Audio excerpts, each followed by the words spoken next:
Good morning. সবার প্রথমে বলি সবাইকে অনেক অনেক ভালোবাসা। তা দেখো, কাল গেল জন্মাষ্টমী। তা এখন জন্মাষ্টমীর জন্য ভোগ সব তৈরি করা হচ্ছে, যেমন তালের বড়া। এটা তো গোপুসোনার প্রিয় খাবার, তালের বড়া, তালের ক্ষীর। তা দেখো, তাল ভাজা হচ্ছে।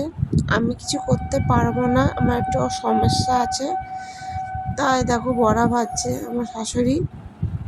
তাই এই দেখো, এখন পুজোর ওকে স্নান করানোর জন্য সব কিছু তৈরি হচ্ছে।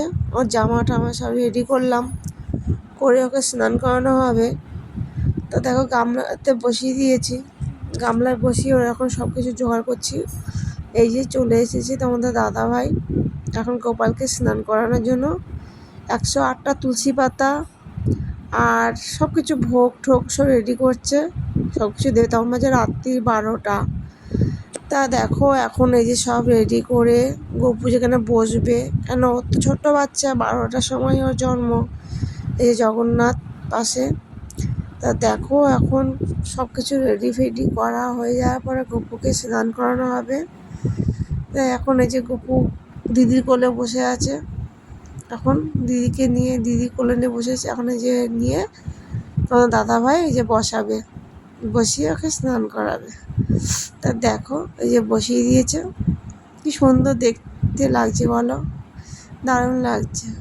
এই যে এখন স্নান দিচ্ছে, 108 বার জল ঢালতে হয় গপুর মাথায়। তা দেখো, এই যে স্নান করাচ্ছে, কি সুন্দর লাগছে না? চুপ করে আছে দেখো একটু, ওই কারণে।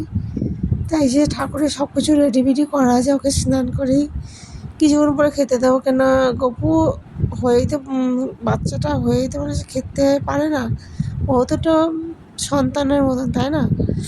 তা দেখো, রাধে রাধে, সবাই বলো রাধে রাধে। তা এখন স্নান টান করানোর পরে 108 বার করে করাচ্ছে।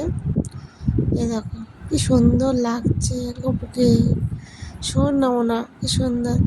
এই যে এখন দিদিও বলছে আমিও দেবো, এখন গপু দিদিও দিচ্ছে। দেখো, বলে আমিও 108 বার দেবো, সে কি কান্না, আমি দেবো। তা বললাম ঠিক আছে দে। যে ওর বাবাও গুনছে আর ও দিচ্ছে 108 বার। তা দেখো, যে গপু সোনাকে দেওয়া হয়ে গেল।